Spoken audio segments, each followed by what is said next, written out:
ሰላም አለይኩም ውዶች እንዴት ናችሁ? ዛሬ ወደ እናቴ ጋር ሄድኩኝ። ቆጮ ጋገርኩኝ። ቆጮዋ ትንሽ ናት። ቪዲዮ ለማሳየት ያህል እንጂ የቆጮ ፕሮግራም አይደለም። ዛሬ ቆጮ መባያ ይፈልጋል። ወይ ክትፎ ወይ አይቢ ወይ ጥሩ መባያ ይፈልጋል። እንደሌላ እንደ እንጀራ ምናምን አይደለም። እና ይኸው እየቆነጠርኩኝ ነው። ለሶስት ቀን ለአራት ቀን ይሆናል ብዬ ነው እየቆነጠርኩ ያለሁት። በአንድ አጥቤ ባልዲ ውስጥ ነው ማስቀምጠው። ያው መባያም ስለሚፈልግ ብዙም ቆጮ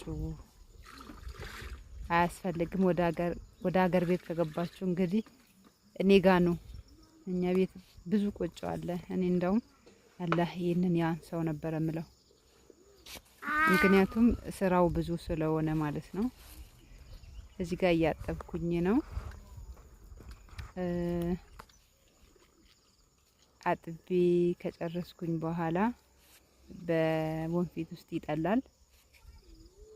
ወንፊት ውስጥ ከጨረስኩኝ በኋላ ደግሞ በጨርቅ አለ፣ ለራሱ የሚጨመቅ ጨርቅ አለ።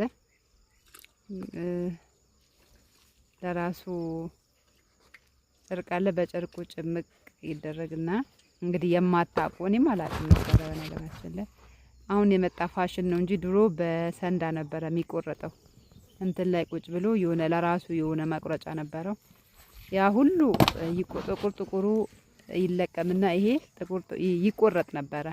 አሁን በጣም ጥሩ ጽድት ያለ ቆጮ ነው የሚባለው። ደስ ይላል ይሄ ነገር መምጣቱ ማለት ነው። ይሄ በቃ ወደ ልጅ አይዞናል።